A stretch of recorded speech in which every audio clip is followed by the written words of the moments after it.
Alhamdulillah, wassalatu wassalamu ala rasulillah wa ba'd. One of the disadvantages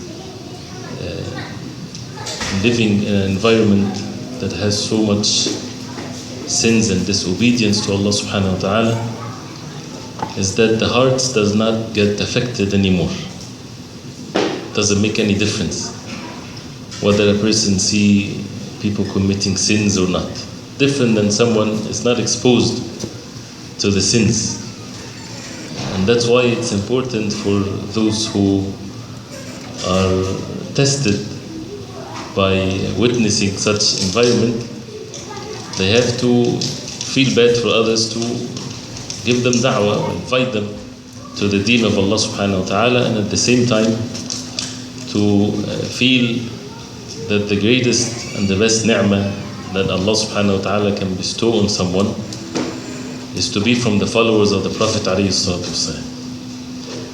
No doubt that we're living at times of fitan, and unless we take the means to be steadfast away from these fitan, Allah knows best. It's so easy for the person to slip away, not to slip away in a sin here or there.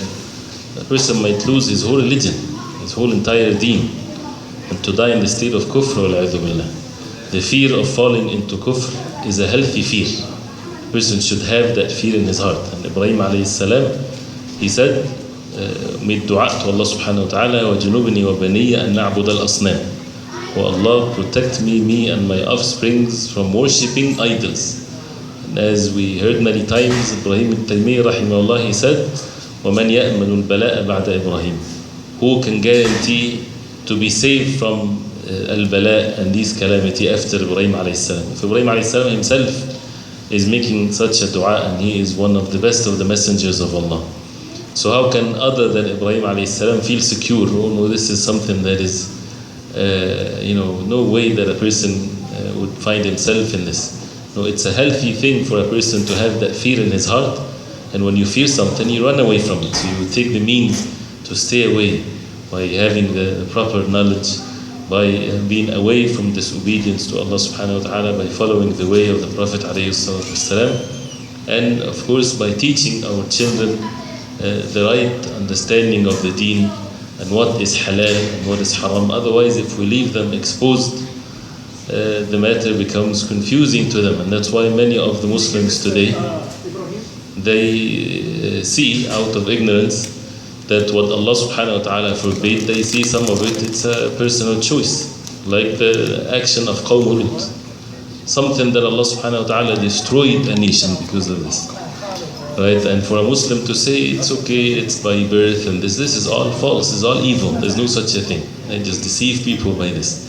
This is a major sin. And this is haram. And Allah subhanahu wa ta'ala had declared it haram.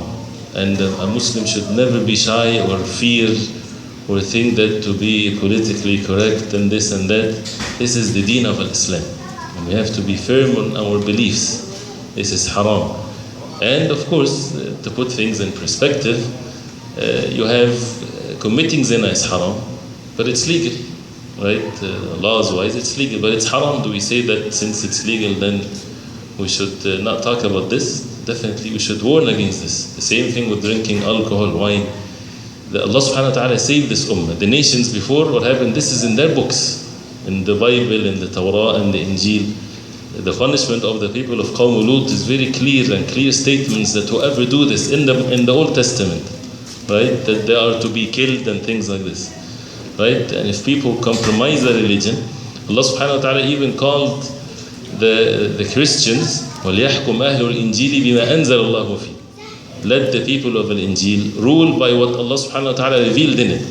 Although the ayat is talking about the Prophet sallallahu alaihi wasallam, that is mentioned in their books because they need to follow the way of the Prophet ﷺ, but also the statement with regards to the things that are mentioned, anything that you would find Muslims are being attacked because of such certain beliefs, it's present in their books, right? So it's our duty, even as Muslims, to show this and with kindness, with goodness and everything, because in the context of da'wah, this is a totally different thing, that a person has to be kind and has to express things, but to be firm and to be strong in matters of the belief, because this is a test.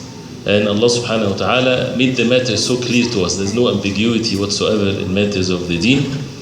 And again, to teach our children, right, the principles of our deen, for the children, for the sisters, to observe the hijab and not to be shy, to observe what Allah subhanahu wa ta'ala ordered us, and as we heard in Surah An-Nur and others, how the matter is so clear from Allah subhanahu wa ta'ala.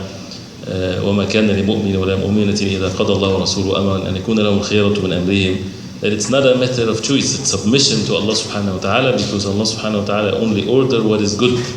We have to witness that with our hearts, that this is a joyful thing that a believer get to know what Allah subhanahu wa ta'ala wants from them, so that they would apply what is right and to stay away from what is evil. And we get to know that by the wahy revelation from Allah subhanahu wa ta'ala.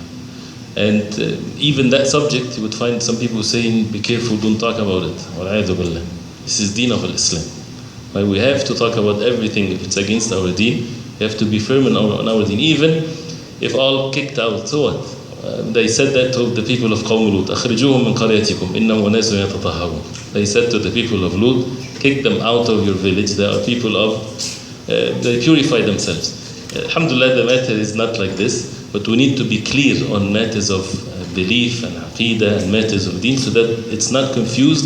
And the danger is, again, generations are being raised confused. They don't know, because this is what they see in their books and so on, that everything is okay, everything is permissible.